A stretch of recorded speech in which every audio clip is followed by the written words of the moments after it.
Hey everybody, welcome. If you're new, my name is Amanda. This is Carnivorous Me. This follows my journey going from morbidly obese to healthy following our carnivorous lifestyle. Don't forget to like, comment, subscribe. You have the power sitting there in your house watching this video to help share this with others. Today is 4 months of doing a carnivore diet. It has been up and down. It has been amazing though overall, the results that I've gotten. If you want to see the huge changes, challenges, and the most important thing, my weight and picture change, those will be at the end for you to see.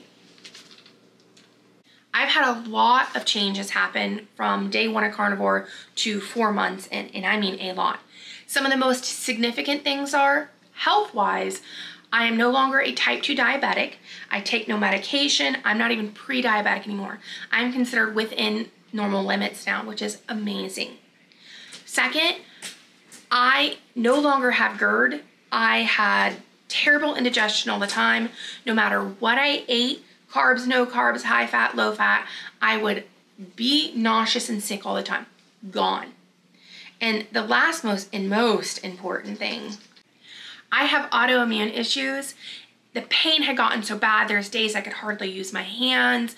Going up and down the stairs were a problem. My weight on top of the autoimmune issues have just almost made me immobile. That is gone. I live in a 3-story house. I go up and down the stairs, zero pain in my knees, zero pain in my hips. My back pain is 1,000% better. And I mean 1,000% better. It was so bad that 4 months ago, I was having to use a walker because I couldn't walk more than 2 minutes without having to sit down. I was tired and my back hurt so much. 4 or 5 weeks in, the walker got banished to the garage. 2.5 months in, I went from the walker to paddle boarding, although not very well.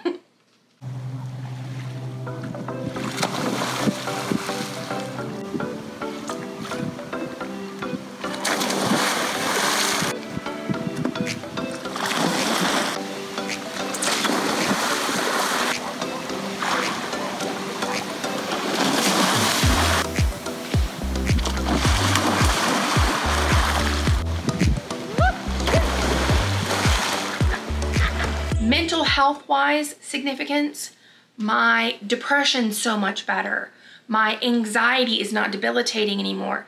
I couldn't actually leave the house a lot of times because my anxiety would get so high. I have no problem going to the store by myself. And the biggest thing, I feel so much more self-confident. Go and watch some of my first videos. You will notice a huge difference of me then to me now. It is almost night and day. Some important but small things, I'm just gonna give you guys a list right here and you can read through them because it's too long for me to go through. So enjoy reading that list. So I had all of these benefits and improvements and changes, but it was not always a smooth road.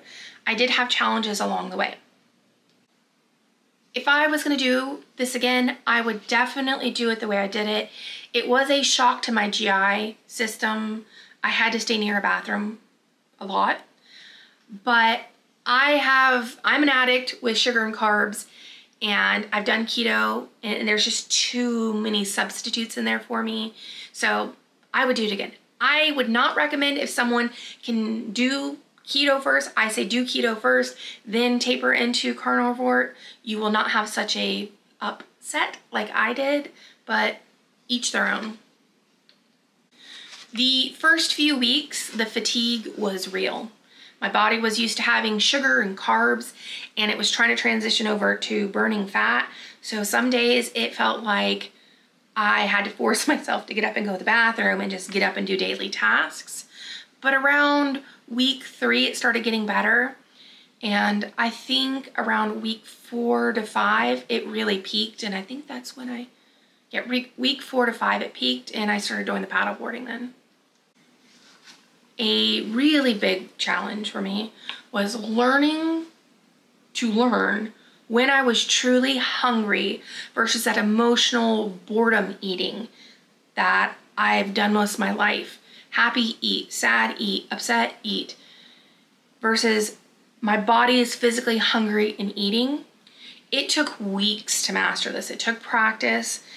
And now I don't eat very frequently because I just realized I don't need to. I've got a lot of caloric deposits on me. So I don't need to eat as much as I used to by any means.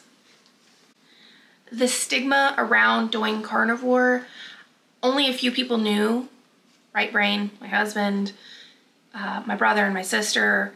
There's a lot of people that have a lot of opinions about diet and they think this is crazy or they think your heart's going to implode.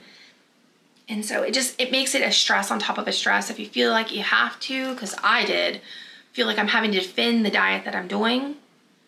And now I've gotten to the point where I don't care who knows, they can have their opinion, but I got my own and I'm gonna do what I'm gonna do.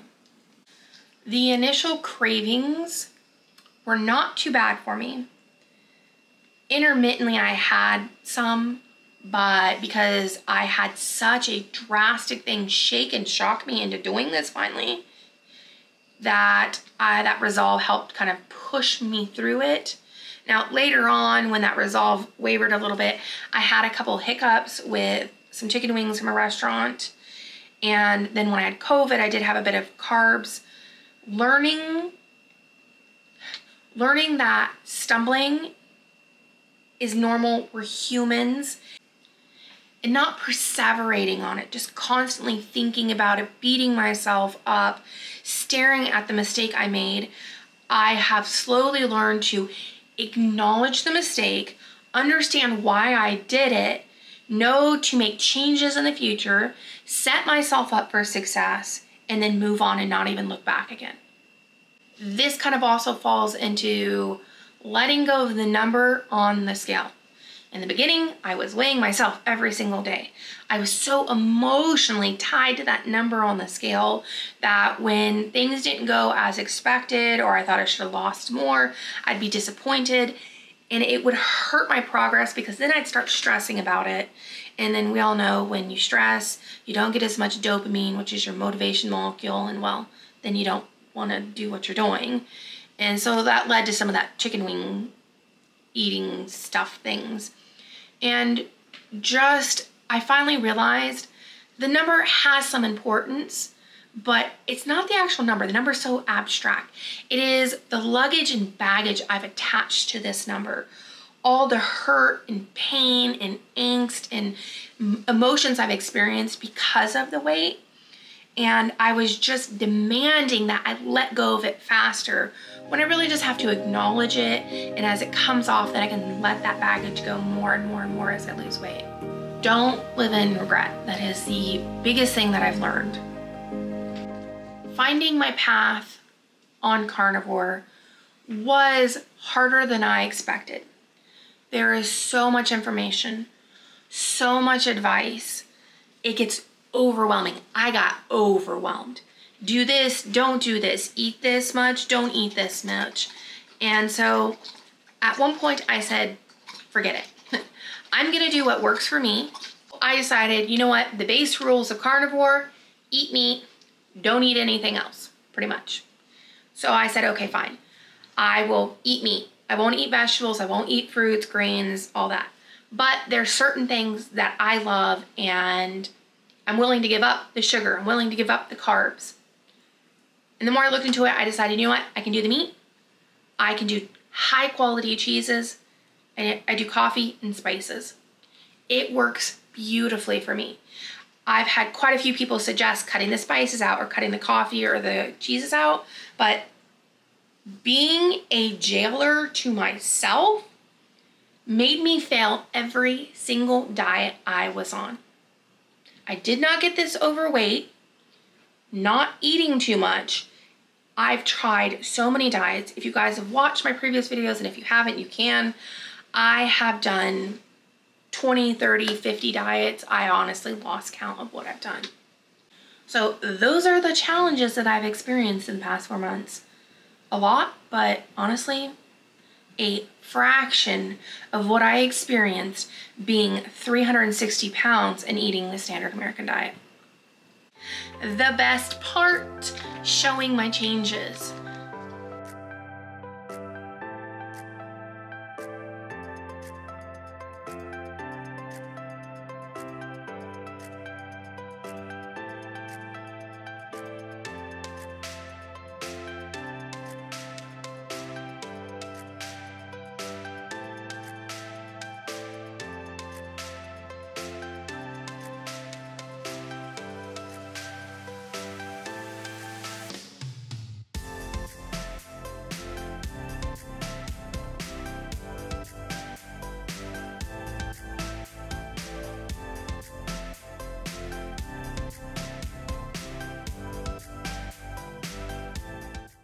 Doing carnivore has led me down a unexpected path. I have had changes and improvements.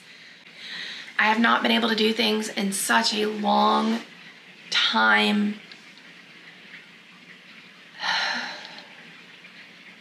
In 4 months, I have lost 68.5 pounds. This week, I lost 2.5 pounds. That is huge. Almost 70 pounds in 4 months. I am physically feeling like a completely different person. It is amazing.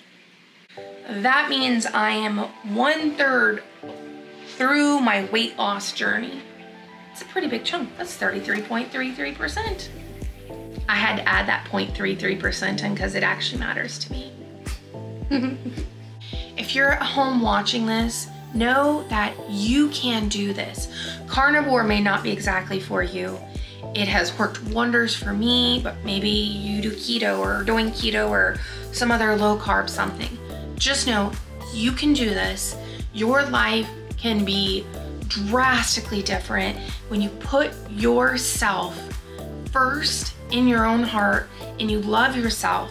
It actually helps you love and care for others and help others more than you could ever imagine. As always, thank you guys so much for watching the video, and if you made it this far, you are the real champs. And I appreciate everything. I appreciate all your guys' comments and support. It is wonderful to read and reply to everybody, and I will talk to you next time. Bye. You can't see it, but I've got shark dogs prowling around all around the camera in my leg. Okay, I'm gonna shake those dogs. Please stop. You gotta.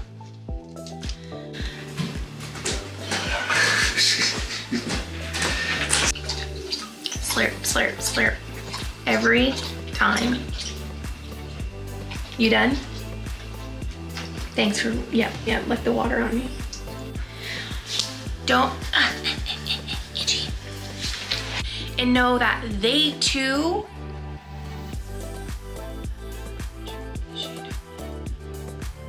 there's a cockroach on the tennis ball, it's weird. I got so much to delete. You got so many videos you're just gonna like cut, like just no, delete not that, it. just delete.